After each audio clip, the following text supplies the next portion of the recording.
Hey, welcome back to the MVP Show. Our guest today probably doesn't need much of an introduction. He's well known in the community as the co-host of CRM Audio and At Your Service podcast. I'm pleased to welcome onto the show the CRM Hobbit himself, Shawn Tabor. Full show notes can be found at nz365guide.com/143. Now let's get on with the show. Hey Shawn, welcome to the show.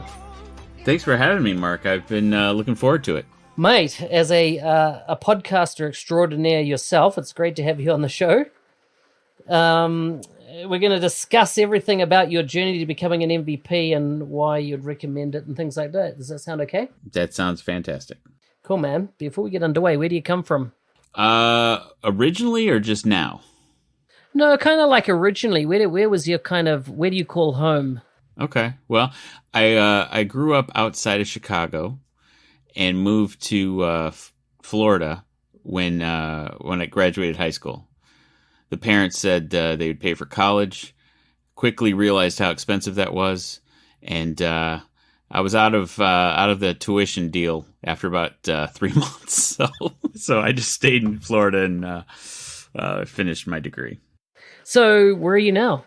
I'm still in Tampa, Florida. Okay, so it is where the sun always shines, right? Yep. Been here 30 years now. Wow. Yeah. Man, I didn't realize that. That's a long time. But why would you go anywhere else, right? It's such a beautiful climate. Well, there is something to be said for seasons.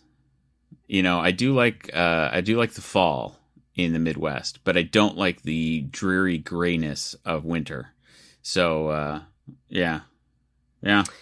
Interesting, as in, I'm, of course, moving from London back to New Zealand shortly, so I'm going to get 2 summers back to back, which I'm looking forward to. That will be nice. That is on my bucket list to get to New Zealand. Oh, well, mate, you have to come over to my place and we can have a barbie and whatnot when you come. Absolutely. Show you around. That'll be awesome. That'd be fun. Yeah. So tell me, tell me a bit about what does your day life look like in the Power Platform Dynamics arena? So from a day-to-day basis, I'm working on a couple projects directly with PowerApps, and then some others just in the standard legacy Dynamics scope, right? My main focus is field service and customer service. So I don't get a lot of Power App or Canvas app interactivity with field service. I'm still working through the best ways to handle that. And I'm actually presenting at Ignite on a topic that might resonate. So hopefully, fingers crossed there. Why do you think? Is it because the Resco client is there and, the mobile client is kind of sorted that does most use cases? Or why do you think there's kind of not been that avenue to get into Power Apps on field service? Well, to me, the processes are so structured in field service, right? That you really have to have a purposeful app that will extend that process and doesn't really necessarily modify it significantly. So ideal Power App scenarios for field service would be something like a parts ordering app that you could launch from the field service mobile app via URL, or something like I'm working on a margin what if calculator. So if you're on the job and you need to, if you're laying cable and you need 500 feet more of cable, you could then look at your margin to see, okay, what type of cable do I want? What pricing do I want on that cable? What pricing do I want on my services to maintain my margin? Nice. Why have you kind of focused on customer service and field service? Well, back in the day, like 2011, you could really know everything about Dynamics, right? Once 2016, 2015 came, and then Dynamics 365 and now Power Apps, I would say it's almost impossible to know everything. So to really, and it was also it was a branding kind of thing as well, but to really understand your focus and to not be just jack of all trades, master of none, you kind of do need to specialize. You need to have a focus, you know. It's like Nick Dolman. I immediately think portals. Jonas, I think XARM Toolbox and the capabilities there. There's when you start thinking of it that way, that's you get those connotations, and that's really where you have to be in order to stay competitive and stay knowledgeable in your field, I think. Yeah. So recently I got a question from a listener, and they were saying, is the product set big enough for you to just choose one thing? Like, for example, could you just become a guru on PowerApps or a guru on Flow, or a guru on field service, or any one of the other Dynamics 365 apps? What are your thoughts? I definitely think you can. With let's just talk Flow, for example. There are so many different ways you can take that, whether it's custom connectors, the established connectors, the various functions, the methods. You could really go deep in how you can specialize there. With PowerApps, if let's just talk Canvas apps. If you could get very, very detailed on how to be more effective with galleries and components and all of that. I mean, it's so deep and wide that yes, I think you can specialize in those. Nice. So your recommendations to the listener would be? What I would say is find what really interests you. That's the key, right? Because there was a time where I was going to focus on Sales Navigator. I was going to focus on sales hard, and it bored me to tears. I mean, the functionality is cool. It really is great. There's a compelling story around it. But sales for me, I was never a good salesperson. I just wasn't. So the sales concepts just didn't resonate with me. Field service for me and customer service for me, I really love in the consulting field. I really love it when I can make something click for a customer, or I can really provide a solution where they go, oh my God, I just solved a problem, right? Those things I love. I wasn't getting that in the sales side. So that's why customer service and field service really resonates for me, because in most cases, you're making a direct change that's making a difference to somebody. And that really resonated for me. So when you say Sales Navigator, you're talking about the LinkedIn Sales Navigator integration to D365 for sales, right? Right. Yeah. No, because I did remember you did do a few presentations for a while on that, didn't you? I did. I trained with LinkedIn. I got all and it was just not fun. Yeah. Did you do actually specific LinkedIn training by LinkedIn?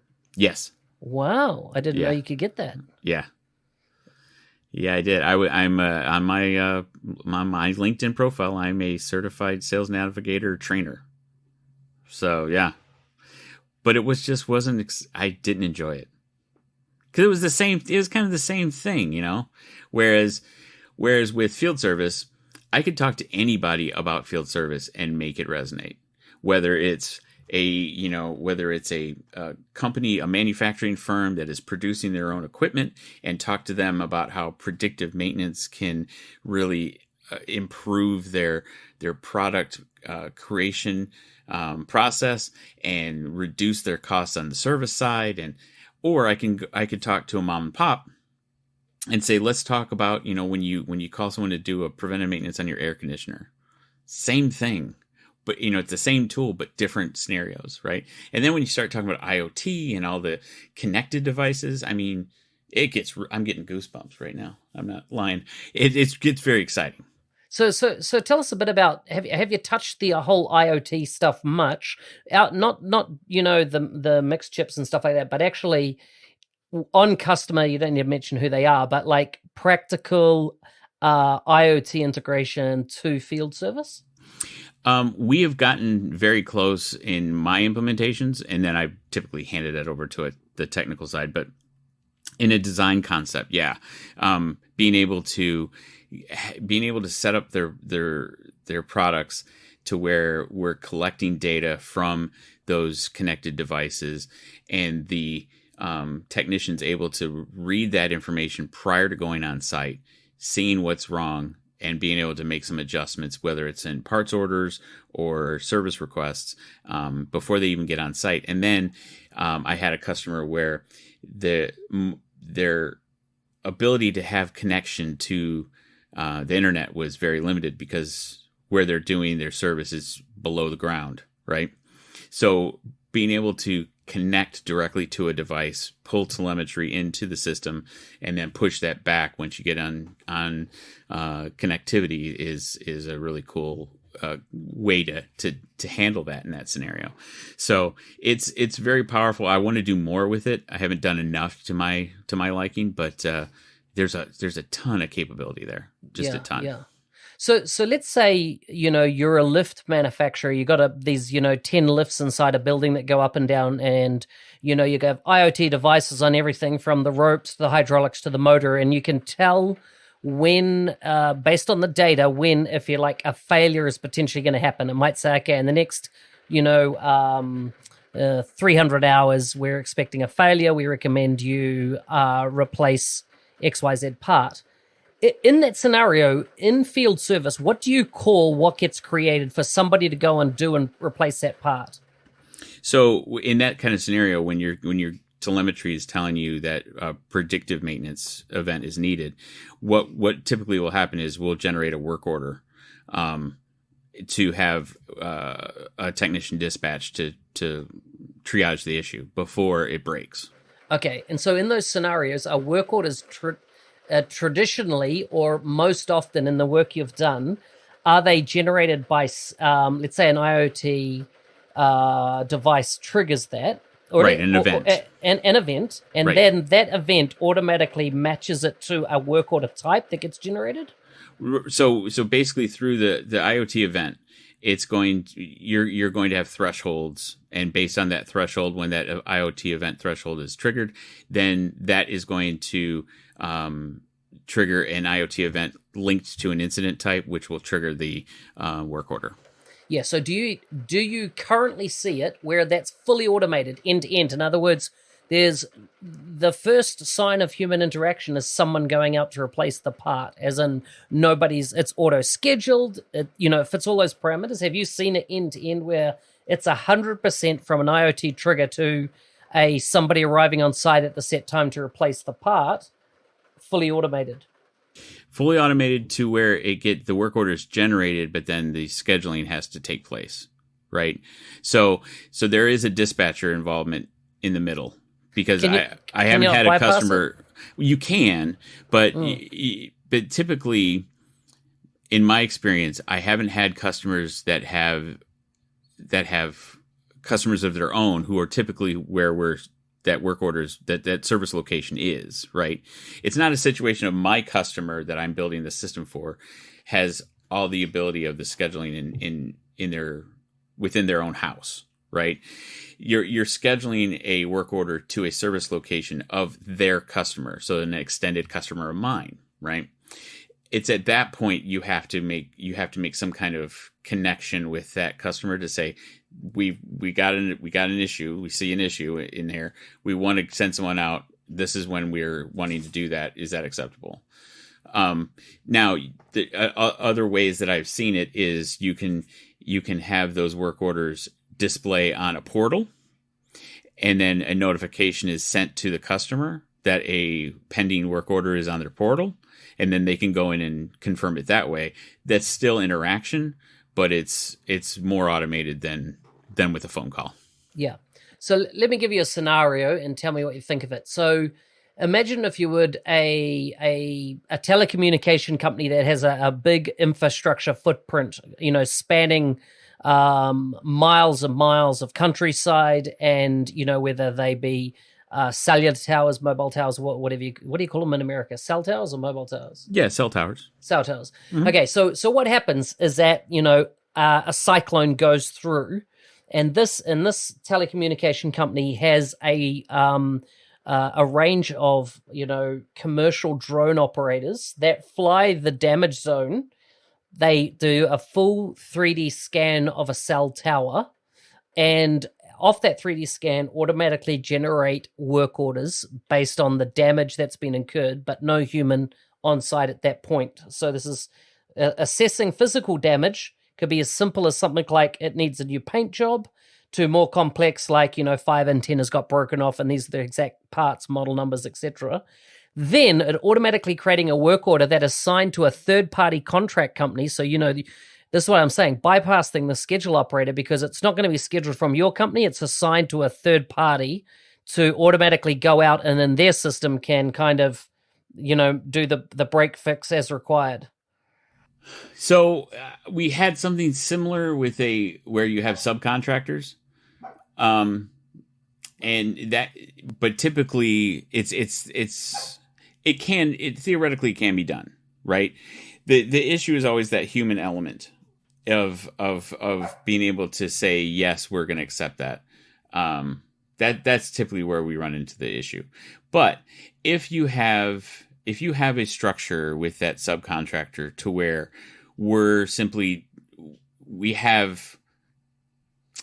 let me back up. Here's where the issue of the connectivity has a problem.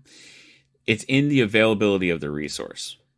So if that subcontractor is inputting their availability of all their resources within our system in Dynamics, then yes, that can happen. However, if that subcontractor is doing work for 5 different companies and their full availability is not reflected in our dynamic system, then we can't do it. So what about it was more retrospective? In other words, they said, listen, leave it with us. We've got an SLA with you that is going to say, we're going to fix that site in 3 days. We'll use our booking system. We will schedule, we'll book, and then we'll retroactively plug back into your dynamic system the fact that we did it at 10 a.m. yesterday and it was 1 hour and here's the associated cost bill, blah, blah, blah, whatever's negotiated. Could it retrospectively put in time or not at the moment? So the scenario was the subcontractor has their own field service and then they enable the... Well, okay. So as the owner of, the infrastructure, you want to know kind of, if someone calls in and says, hey, we saw somebody dodgy out at one of your towers, you want to be able to go, yeah, that was XYZ company doing work for us because I could see, yesterday that they were out there on site based on this work order that's been retrospectively loaded in the night batch. Yeah. Yeah, it definitely can be done. But when you start getting into disparate work order systems, then you're getting into more complex integration scenarios, but it's still capable. The system's still capable of doing it. Absolutely. Yeah, good. I always try on these podcasts to kind of learn something myself. So yeah, that's very interesting. We had a customer with a very similar scenario where you had a set of technicians who were, let's call them wholly owned, right? They were employees. And then you had subcontractors who were just that, contractors. So to get the employees had their standard AD credentials that got them into the system. The subcontractors were guest AD users. So they had, limited functionality, no Outlook capability. They couldn't, because, there's requirements where you don't want your subcontractor emailing out as them to your customer. Right. So if I have Hobbit Co. and I want everybody knowing that Hobbit Co. is providing the service, doesn't matter who the subcontractor is. I don't want Jim Bob's AC repairs emailing my customer. I want it to come from Hobbit Co. So we had to manage that and make sure that worked appropriately. And it was a similar kind of process with, we could schedule their work provided we had their availability. So in that situation, we had to, when we were going to dispatch a subcontractor, there was a interaction via phone to make sure that the scheduling would work. And then the scheduling was done in Dynamics. Yeah, makes sense. Awesome. Okay, so tell us, you've been an MVP for 3 years. Yeah. Was it worth it? Is it worth it? Oh, I think so. Oh, yeah. Yeah, my actual MVP journey started about 8 years ago. Okay, wow. Yeah. It was something that I wanted very, very badly. And it was really when I was a customer. It was right before I ended being a customer and started being in consulting. And it was really because I looked up to those folks in a big way. I got a lot of information from them, and they were always so helpful, right? So, and again, like I said about customer service and field service, I really enjoy that part of helping people, right? That's a very satisfying feeling to me. So to my mind, I was like, well, you know what? The more I can do that more I could help people, that would even be better. So back in the day, before I went into consulting, I said, well, I need a brand. And how CRM Hobbit came about was actually, I would, go on the blogs. Like I used to read, you remember the Stunware blog? Yeah, absolutely. I think you mentioned that a couple blog posts ago. I read that religiously. I also read Ann Stanton's blog, and she was the CRM lady. Yeah, that's right. CRM lady. Mm-hmm. Right. So I said, hey, if she's the CRM lady, my gamer tag on Xbox was Angry Hobbit, because I'm surly when I play. I get very, very cranky. So I said, well, rather than being cranky, I'll be the CRM Hobbit. And that's how that came about. What a pain, eh? You should have stuck with cranky. No, but, I mean, like CRM's kind of like an on the way out word, right? But Cranky Hobbit, I think, would have even had more emphasis and power. Yeah, and like nothing got to do with your personality or anything. I just think it's a get in your face type word to have in there. I like it. But that's how that came about. And I remember the first time that I went to Convergence as a customer, and I went to one of the hands-on labs, and I went up to Donna Edwards at the time, and I introduced myself. I said, oh, you might, know me as CRM Hobbit. I didn't really think she would know that. And she's like, oh yeah, I've retweeted some of your stuff. And I was like, wow, I've made it. And then same thing happened with Richard Knudsen. He taught me all about processes. So it was that whole process that I was like, okay, I want in. I'm all in. I got to do this. Then I had the difficulty of, okay, it's all about contributions. How are you contributing to the community? I hate writing blogs. Hate it with a passion. And I tried and I tried and I tried, and I just was never consistent, right? I would do it for a couple months and I would stop. I would do it for a couple months and I'd stop.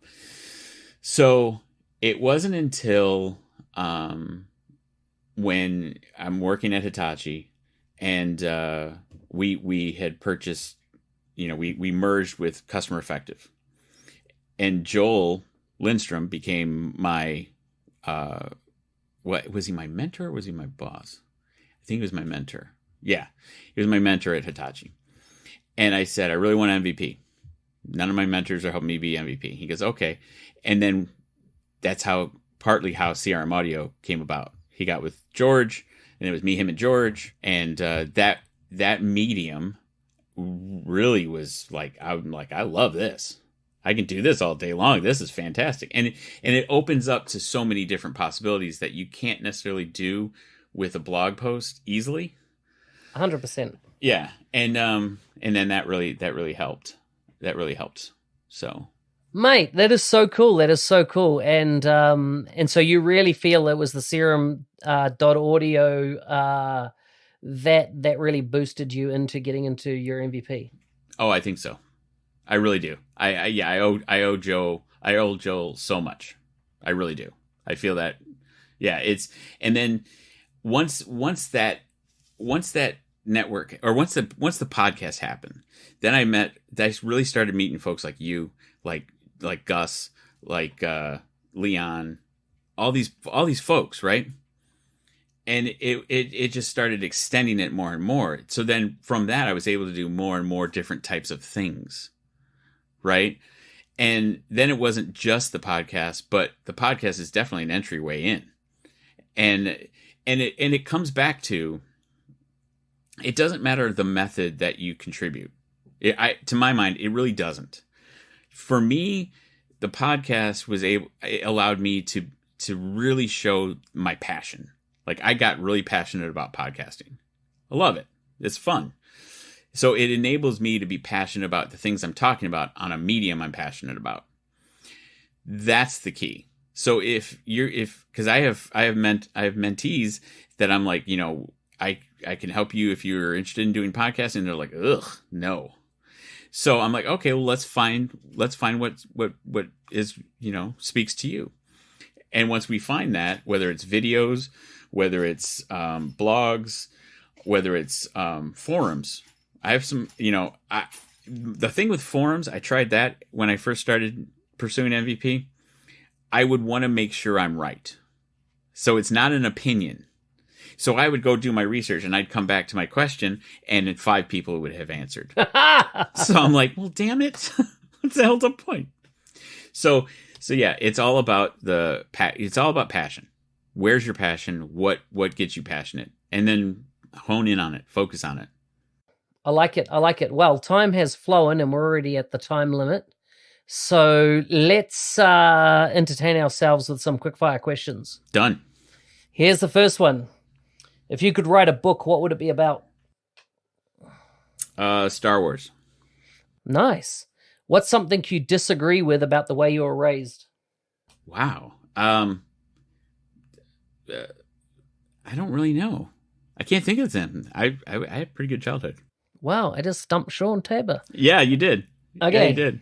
Here's your next one. What's your love language? Yeah, I think it's gift giving. You like having gifts given to you? Oh, I thought you were talking about what mine is to other people. No, isn't what's yours to you? How do you like to receive love? I can't think of the actual term. It's not gift giving, but it's communication. Communication. Okay. Yeah. Nice. Would you rather be the funniest or the smartest person in the room? Funniest. What's the best advice you've ever received? Don't do something for money. Do what you believe is right, and the money will come. Nice. I like it. Last one. What's something about you that surprises people when they first hear it? I'm actually shy. Yeah, interesting. Good answer. Yeah, if I don't know you, you'll find I don't really speak. Yeah, it's good. Mate, if I know you, God help you. You took your ear off. Exactly. Mate, I think that are you at the Orlando coming up? Yes, I'll be at CRM-UG Summit in Orlando talking about extending field service with PowerApps. And then I'll be at Ignite broadcasting at your service and doing a 20-minute session on PowerApps and field service. Awesome. Sounds good. Now, I understand you got a Red Sox hat coming my way as well for my YouTube channel. You betcha I will, because God help me if you wear a Yankees hat again. I don't know what I'll do with myself. Awesome, man. If people want to connect with you online, you've got At Your Service Podcast or atyourservicepod.com. Where else can they find you? You find me on the Twitter at Serum Hobbit, and I'm on LinkedIn, Shawn Tabor. And we're trying to do some stuff at YouTube at Serum Hobbits. Just search Serum Hobbit. You'll find me on YouTube. That's where we do the weekly dispatch. And we're trying to branch out and do some video stuff for the At Your Service podcast, and also at crm.audio.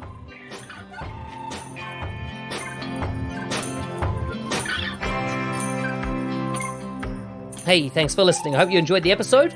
If you want to find out more about how to become an MVP, go to youtube.com/NZ365guy and find my playlist about how to become an MVP. Full show notes for this episode can be found at nz365guy.com/143. See you next week.